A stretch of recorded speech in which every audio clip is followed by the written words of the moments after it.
हमारे वक्ता श्री प्रदीप सिंघल जी संस्कृति संज्ञान के अध्यक्ष को स्टेज पे बुलाना चाहूँगा कार्यक्रम के उद्देश्यों की जानकारी देने के लिए। एक बार जोरदार तालियां हो जाएं।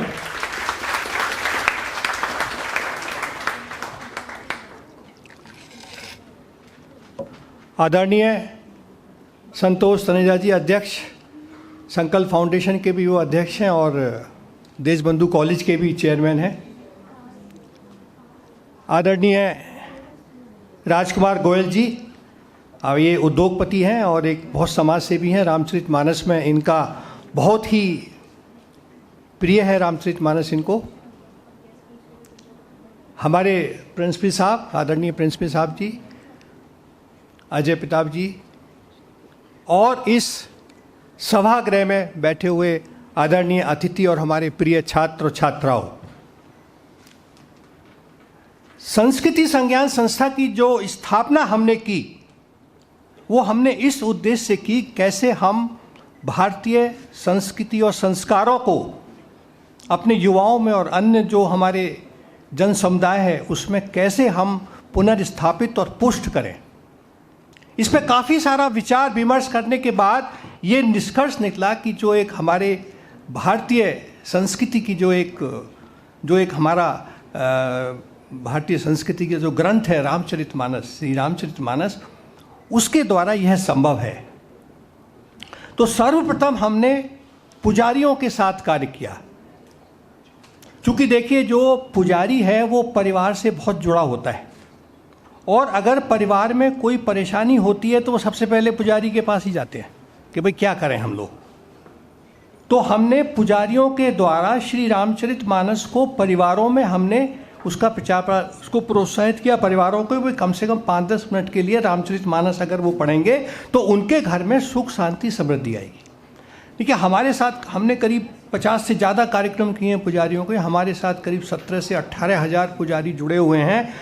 और लेकिन एक जो चीज़ मुझे मालूम चली जब मैंने पुजारियों के बीच में हमने कार्य किया कि इसमें से करीब 90% से ज़्यादा जो पुजारी हैं उन्होंने शास्त्री या आचार्य का कोर्स नहीं किया है।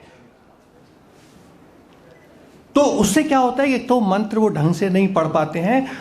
इससे क्या है कि उनको परिवारों में जो दक्षिणा मिलनी चाहिए वो भी प्रॉपर नहीं मिल पाती, उनकी स्थिति बड़ी खराब है। तो हमने फिर क्या किया कि हमने श्री लाल बहादुर शास्त्री राष्ट्रीय संस्कृत विश्वविद्यालय के साथ मिलकर हमने एक अर्चक प्रशिक्षण कार्यक्रम शुरू किया। अभी तक हम बहुत ज़्यादा तो नहीं, लेकिन कम से 150 से ज़्यादा पुजारियों को हम प्रशिक्षित कर पाए हैं। इनका 12 हफ्ते का कोर्स होता है प्रशिक्षण का, और उसके बाद इसको लाल बहादुर शास्त्री जो विश्वविद्यालय है उसी के प्राचार्य, उसी के आचार्य इसका प्रशिक्षण लेते हैं और इसका जो परीक्षा है वो वहीं पे होती है लाल बहादुर शास्त्री में। इसके पश्चात हमने छात्रों के बीच में कार्य करना शुरू किया। सबसे पहला कार्यक्रम हमने दिल्ली विश्वविद्यालय नॉर्थ जो कैंपस है उसके ऑडिटोरियम में किया। इसमें हमने जो ये पुस्तिका जो मानस के मोती है, ये जो भारतवर्ष के जो जाने माने प्रोफेसर्स और स्कॉलर्स के द्वारा जीवन के विभिन्न आयामों पर, इसमें बहुत ही सुंदर लेख हैं। कैसे हम उससे मैनेजमेंट सीखें, नीति शास्त्र सीखें, अर्थशास्त्र, जो भी चीज़ है, जो हमारे जीवन की जितनी भी समस्याएं हैं, जो भी आयाम है, वो सब हम उससे सीख सकते हैं। उसका जो लोकार्पण हुआ था वहाँ पर, वो हमारे आदरणीय केंद्रीय संस्कृति मंत्री गजेंद्र सिंह शेखावत जी ने किया था। दिल्ली विश्वविद्यालय में भारतवर्ष के जाने माने प्रोफेसर्स और स्कॉलर्स के द्वारा 70 से ज़्यादा पेपर पब्लिश किए गए थे उसमें, और वहाँ पर भी एक दोहा वाचन का कार्यक्रम हुआ था। दूसरा कार्यक्रम हमने श्री लाल बहादुर शास्त्री राष्ट्रीय संस्कृत विश्वविद्यालय में किया था, और तीसरा कार्यक्रम हमने किया था दौलत राम कॉलेज में। जो हमने दिल्ली विश्वविद्यालय में जो कार्यक्रम किया था उससे काफ़ी सारे छात्रों ने प्रभावित होकर दिल्ली विश्वविद्यालय के छात्रों ने एक त्रैमासिक मानस दर्पण पत्रिका प्रकाशित करना शुरू किया, जिसका जो पहला संस्करण था उसका लोकार्पण हमने दौलत राम कॉलेज में किया था अनिल जी के द्वारा, जो हमारे राष्ट्रीय स्वयंसेवक संघ के उत्तर क्षेत्र के प्रचारक हैं, क्षेत्र प्रचारक हैं। इसके साथ में ही हमने जो मानस दर्पण में जो हम रामचरितमानस के विविध, जैसे जो पहला संस्करण है उसमें संबंधों की व्याख्या, क्या भाई का भाई से क्या संबंध हो, पति का पत्नी से, पिता का पुत्र से, गुरु का शिष्य से, ये सब किस तरह से संबंधों को पुष्ट किया जाए। इसके साथ ही हमने एक मानस मंथन MCQ प्रतियोगिता शुरू की है। इस प्रतियोगिता में ये हर महीने 30 तारीख को होती है, शाम को होती है 9 से 9:30 बजे तक। इसमें MCQ क्वेश्चन आते हैं 45, और इसका जो है, जैसे अभी जो 30 तारीख को हुई थी उसमें था हनुमान रावण संवाद। एक प्रसंग हम रखते हैं, ऑनलाइन होती है, गूगल से ही सारा, और 9 बजे आपको क्वेश्चन आंसर्स मिल जाते हैं। इसमें अभी ये तीसरा महीना पूरा हुआ। इसमें आप समझ लीजिए हर प्रतियोगिता में 1000 से ज़्यादा छात्र छात्राएं इसमें पार्टिसिपेट कर रहे हैं, पूरे भारतवर्ष से कर रहे हैं, खाली दिल्ली से नहीं। इसके साथ में हमने कुछ और योजनाएं भी शुरू करी हैं। उसका जो विस्तृत विवरण है, क्योंकि समय इतना है नहीं, विस्तृत विवरण बाहर हमने जो एक स्टैंडी लगा रखी है उस पर सारा दिया हुआ है। अब देखिए, मैं थोड़ा सा टाइम लूँगा, आपको मैं बताना चाहूँगा कि जैसे मैंने कहा कि जीवन के विभिन्न जो समस्याएं हैं उनको रामचरितमानस कैसे हल करती है। देखिए, एक चीज़ मैं 1-2 एग्जाम्पल दूंगा, खाली 2 एग्जाम्पल। देखिए, पहला एग्जाम्पल, आजकल आपने देखा होगा कि हमारे जो युवा हैं उनमें एंजाइटी और डिप्रेशन की बहुत ज़्यादा प्रॉब्लम है कि नहीं। इसका समाधान भी रामचरितमानस में वशिष्ठ जी ने भरत जी को दिया था।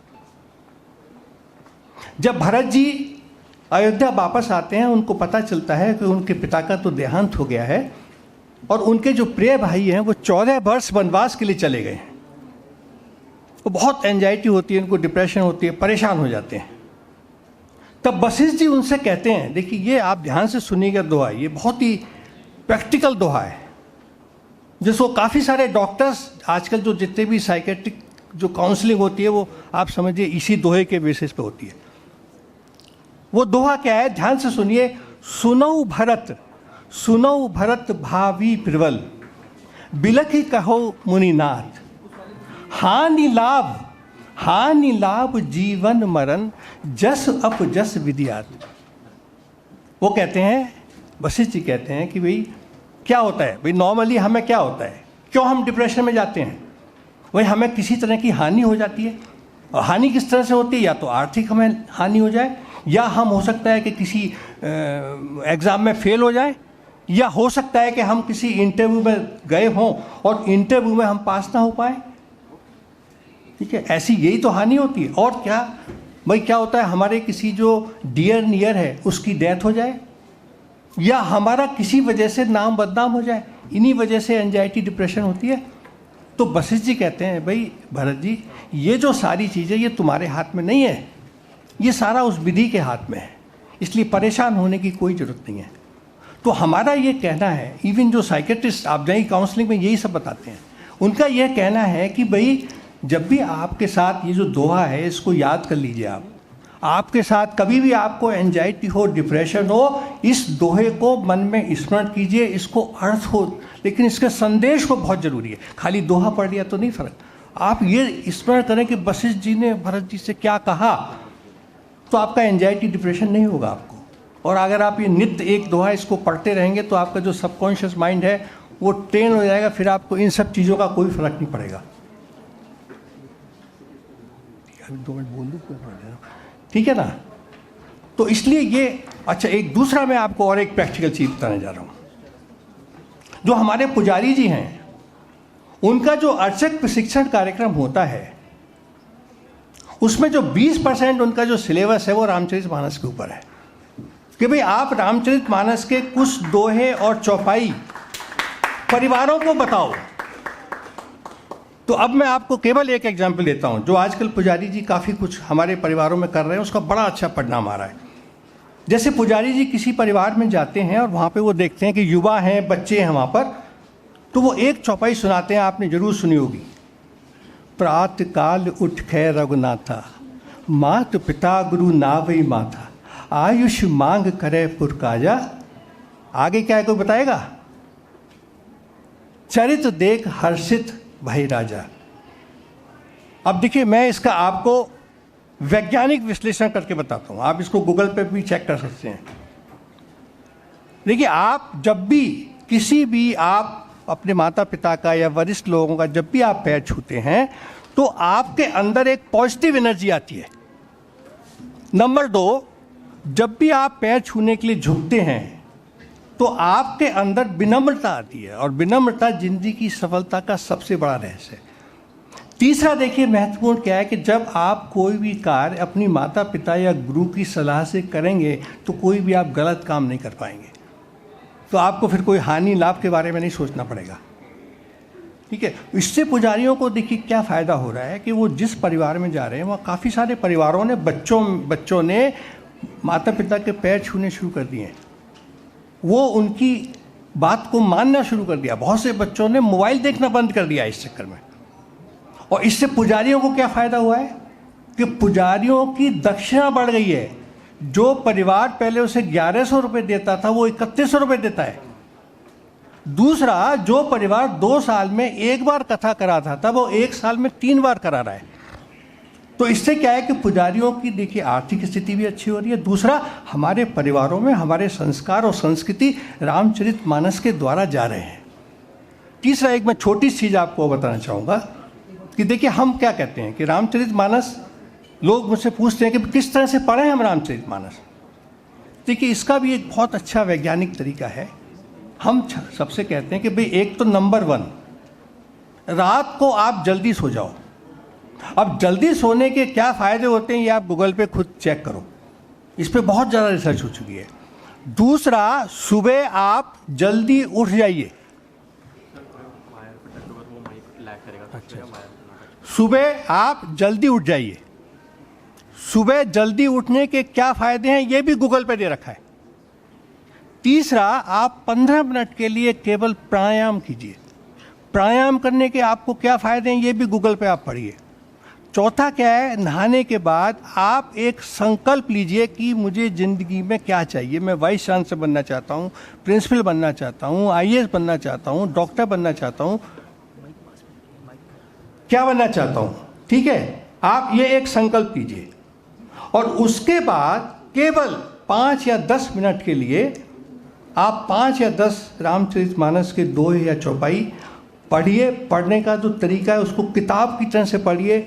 उसको पहले दोहे को पढ़िए, अवधि में पढ़ लीजिए, फिर उसका अर्थ जानिए, फिर उसका नंबर 3 उसका जो है जो उसका संदेश है वो जानना बहुत ज़रूरी है। ये क्यों ज़रूरी है मैं आपको 1 मिनट में समझाता हूँ कि देखिए जितने भी कार्य हम करते हैं वो हम अपने सबकॉन्शियस माइंड या अंतर मन से करते हैं। जैसे आपने देखा होगा जब गाड़ी चलाना सीखते हैं तो पहले जो 60 दिन है, ये वैज्ञानिक से मालूम चला है कि भी 60 दिन 60 डेज, पहले 60 डेज हम जो है कहाँ पे ब्रेक है कहाँ पे परेशान रहते हैं, देखा ना आपने। लेकिन 2 महीने के बाद तो गाड़ी कौन चलाता है, सबकॉन्शियस माइंड। तो इसीलिए केवल 5 या 10 मिनट के लिए आप उन दोहों को पढ़ें, चौपाइयों को पढ़ें, उनके अर्थ को जानें, उनके संदेश को अपने सबकॉन्शियस माइंड में जाने दें। आप देखेंगे 2 महीने के बाद आपका जो व्यवहार है जो रामचरितमानस के दोहे के अनुसार ही जो है आपका व्यवहार हो जाएगा। तो इसलिए आपसे मेरा यही एक सलाह है आपको कि आप सब लोग रामचरितमानस 5 या 10 मिनट के लिए अवश्य पढ़ें। आप सब ने मुझे बहुत ध्यान से सुना, संयम से सुना, आपका बहुत बहुत आभार। प्रभु श्री राम से यही प्रार्थना है कि आप सब लोग स्वस्थ रहें और प्रसन्नचित्त रहें। जय श्री राम।